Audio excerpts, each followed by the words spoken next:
Hello and welcome to Jessie Bear Book Club. Well, I gave in. I finally gave in and I read Spare, Prince Harry's autobiography. And this is my opinion, I guess. I don't know why I gave in. Overwhelming curiosity, I suppose, surrounding the coronation. And it was there. And everyone was talking about it. And I wanted to be able to join in. Now, I got the overwhelming sense throughout this entire book that Harry needed a hug. That guy was not hugged enough as a child, so he needs a lot of hugs in adulthood and a lot of attention. And there is no denying the fact that the press have been mean to him, especially when he was a teenager, when he shaved his head, for example, and it was Skinhead Harry. But he has a very codependent relationship with the press. And he admits himself throughout the book that he is addicted to reading the press. And I think that's where his real problems lie. Also, there is his one-upmanship with his brother William, which seems more petty than brotherly. I think we all have weird sibling dynamics and one-upmanships and who's making more money and who's got the bigger car. But with Harry and William, it seems very petty, especially on Harry's part. Like, he's always trying to push William away, but wants him at the same time. He's like, oh, I want to be better than you. I want to do the soldiering. I want to do this. I want to do that. And I think maybe on William's part, there's some resentment of the freedom Harry got that he didn't, because he is the heir and not the spare, which I want to stray away from those terms because he applies them to himself because they were applied to him. And I think if he separated himself from the narrative that he was given from childhood, he would have a more healthy relationship with his inner self and his inner child. And I feel sorry for Harry, especially when the press posted naked photos of him in Las Vegas. I actually remember those in the tabloids, and I remember giggling and just being like, oh, he was having a good time, like he was a lad being a lad. But then 5 seconds later, he's been a very cocky soldier. He's been very macho in the book, and then I don't like him. And he reminds me a lot of the guys I went to school with in Spain. So I went to an English private school in Spain. So there's a lot of people with a lot of money, and he's all Red Bull and vodka and, you know, no accountability because daddy bought me a car. And he reminds me of those guys. And at their heart, they were always very nice guys, but they were surrounded in this bubble of privilege that made them exempt from real world problems. And Harry is like that. He says himself that, you know, he's never owned a house key. He's never ordered anything off Amazon. He's never carried cash. And it's hard to feel sorry for someone with that level of privilege. Harry also talks throughout this book about his relationship with his bodyguards, especially Billy the Rock. And Billy the Rock and some of the other bodyguards seem like almost surrogate father figures, and they looked out for him. But Harry seems like a bit of a dick, especially when he gets drunk and tries to fight them. And I think anybody when drunk, if they resort to physical violence, has internal problems and internal issues.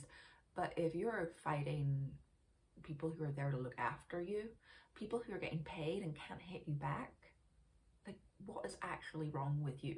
You need slapped, not slap your bodyguards, but like metaphorically.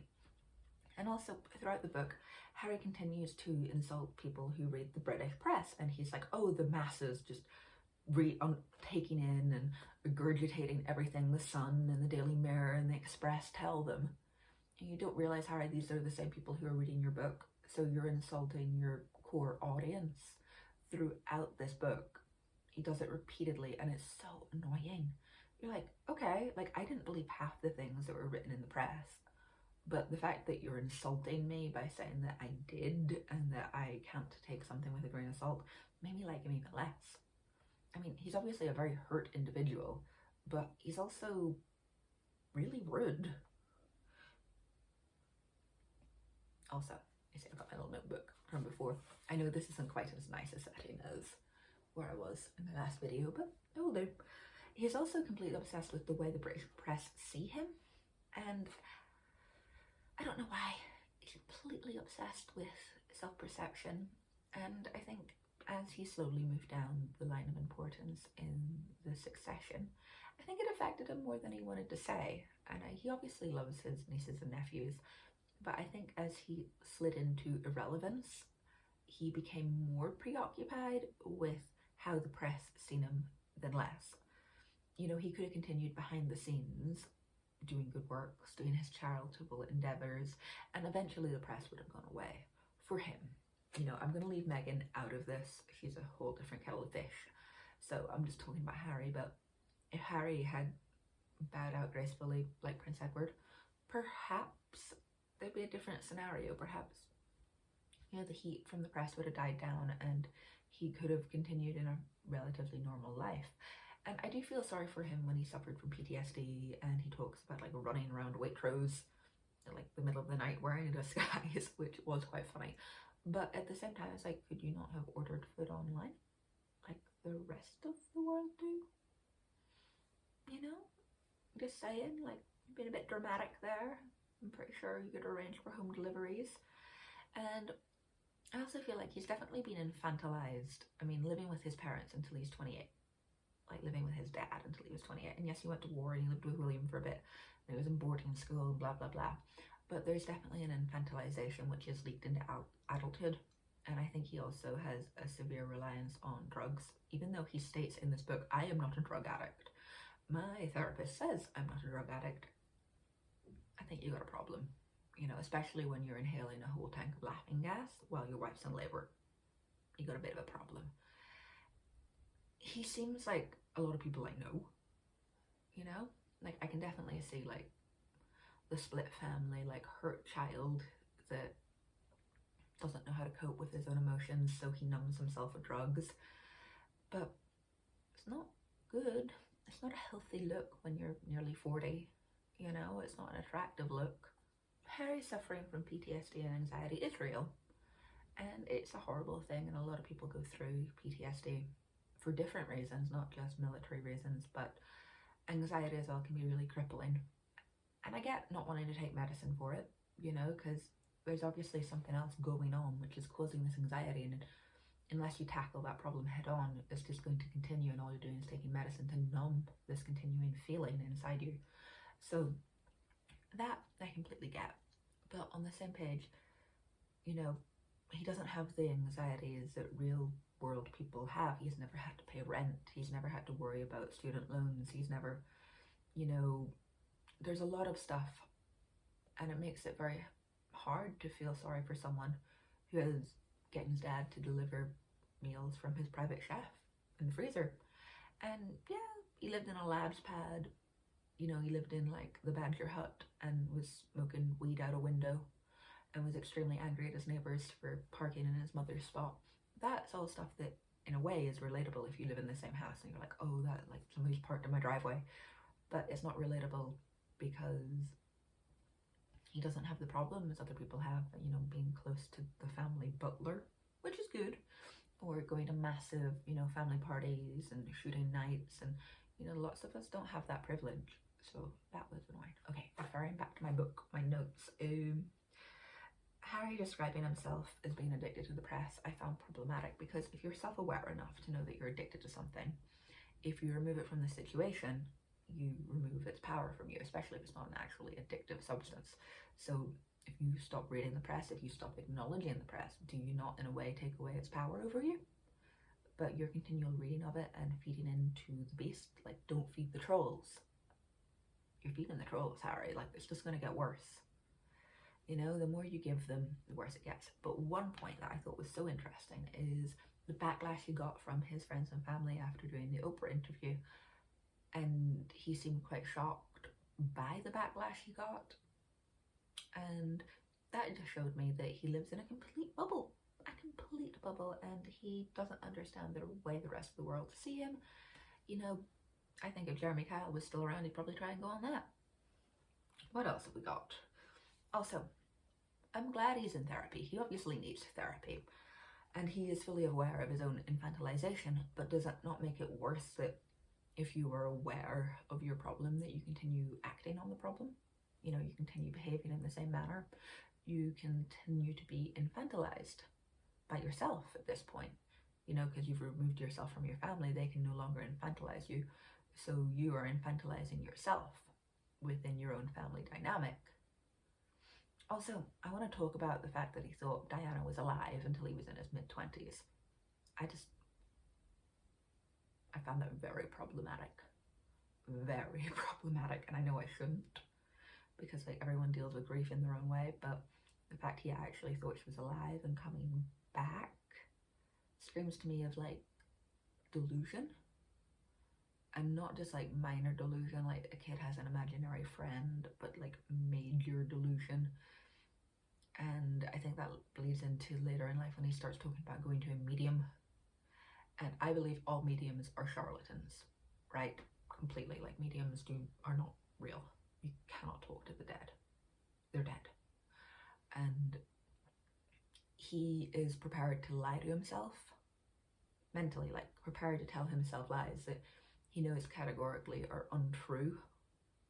And that's very problematic for anybody, because if you keep telling yourself a lie, it becomes your truth, and you become more detached from reality and the actual situations you were involved in, especially if you're continuing this infantilization bubble removed from the people who really do care about you, and you're just feeding yourself lies that then you start believing. I'm gonna be interested to see if he releases another book in like 10 years, let's put it that way.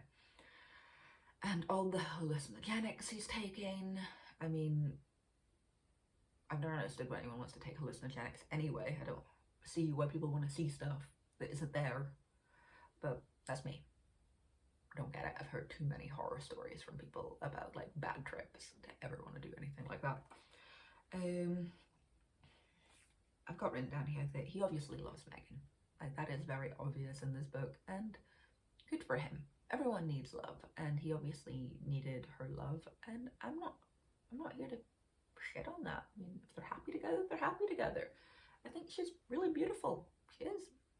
But so what? Also, courtiers. I wanted Harry to drop some names. I did not want to hear about the bee and the fly and the wasp.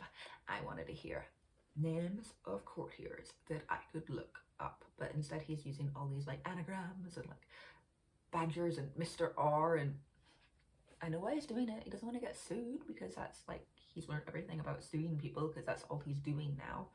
But it felt very 16th century, and I could see where he was coming from, where he thought his grandmother and father were being manipulated by the people around him, the courtiers around them, and it sounded so 16th century and so intriguing, and I liked that.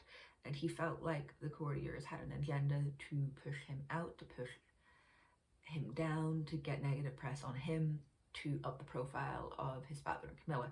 And I'm not really going to talk about Harry's problem with Camilla, which seems pretty irrelevant. I mean, it seems like neither of them made that much of an effort, to be honest.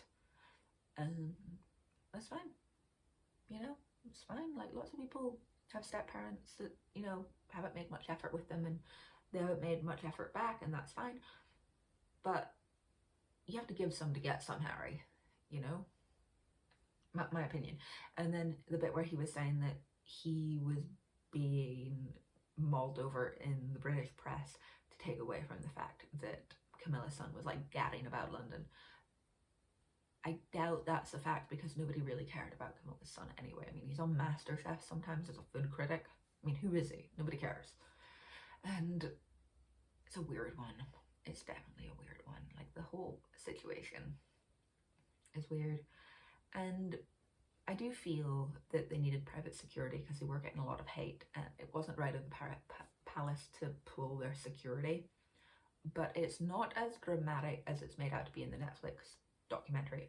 So I kind of felt like the book was Harry's and the Netflix documentary was Meghan's.